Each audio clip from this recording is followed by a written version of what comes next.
Il s'agit de résoudre aujourd'hui l'examen professionnel de spécialiste en finance et comptabilité 2015. Nous allons nous pencher sur l'exercice 7 de la partie salaire et assurance sociale, dont les données, bien sûr, seront adaptées aux années 2018-2019. L'énoncé de l'exercice 7 est le suivant.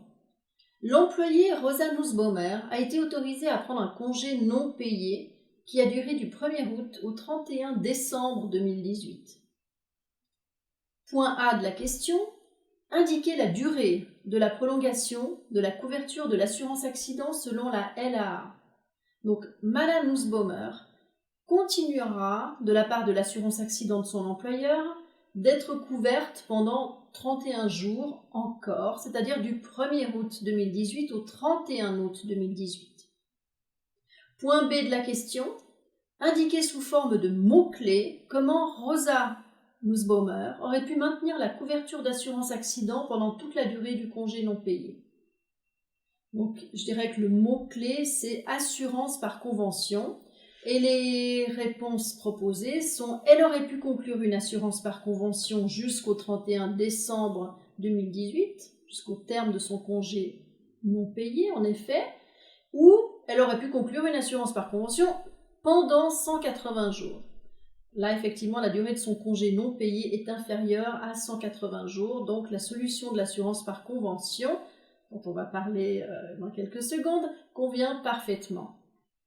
Au sujet de cette assurance accident dite par convention spéciale, je vous renvoie à la loi fédérale sur l'assurance accident, à article 3, alinéas 2 et 3.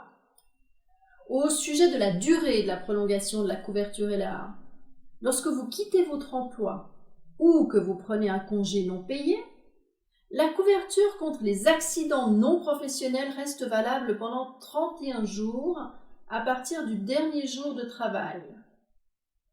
La règle est la même pour les personnes qui n'ont plus droit aux allocations de chômage, en effet. Et vous serez couvert selon les conditions de la LAA. Donc, au sujet de la dite assurance par convention spéciale, si vous avez travaillé au moins 8 heures par semaine dans une entreprise assurée à la LAA, vous pouvez souscrire auprès de votre ancien assureur une assurance par convention avant l'échéance du délai de prolongation d'1 mois. C'est-à-dire, pour Madame Nussbaumer, il faut qu'elle signe un contrat d'assurance par convention spéciale avant le 31 août 2018. La couverture contre les accidents non professionnels est prolongée pour 6 mois supplémentaires au plus. Et comme dit précédemment, vous êtes couvert au même niveau selon les dispositions de la LAA. Et l'employeur doit prendre des dispositions, c'est-à-dire informer l'assuré, son ancien employé, de cette possibilité de prolonger de 6 mois au plus l'assurance accident non professionnel. Parmi d'autres assureurs, l'Assuva propose une affiliation en ligne afin d'être couvert par l'assurance par convention. Donc, conclure cette assurance par convention doit se faire dans un délai de 31 jours qui suit la fin des rapports de travail et l'entrée en vigueur de cette assurance par convention est effective au moment du paiement de la prime. Le point C de la question est le suivant. Madame Nussbaumer reprend le travail le 5 janvier 2019 comme prévu. Elle gagne 8 000 francs bruts par mois, fois 13, et est mère célibataire. Elle perçoit une allocation complète pour enfants de 300 francs par mois. Madame Nussbaumer a un accident le 15 février 2019 et présente un certificat médical valable jusqu'au 27 février 2019 qui atteste d'une incapacité de travail à 100%. À l'aide du tableau ci-dessous, calculez l'indemnité journalière en cas d'accident que l'employeur reçoit pour cette absence. Calculez tous les totaux intermédiaires au centime près et arrondissez le total à 5 centimes près. Donc il y a lieu déjà d'annualiser le salaire, le gain assuré LAA. Donc on prend son salaire mensuel, 8 000 fois 13, ce qui donne 104 000.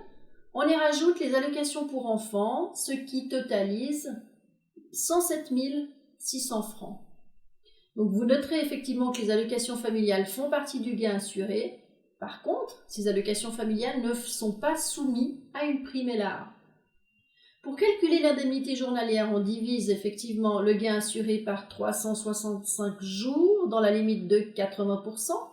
Nous obtenons 235,84. Les jours d'absence, eh bien, du 15 février au 27 février sont au nombre de 13. Les jours d'accident payés sont au nombre de 10, car en effet, le droit à l'indemnité journalière LAA naît le 3e jour qui suit l'accident. Donc 16, 17, 18 février. 18 février.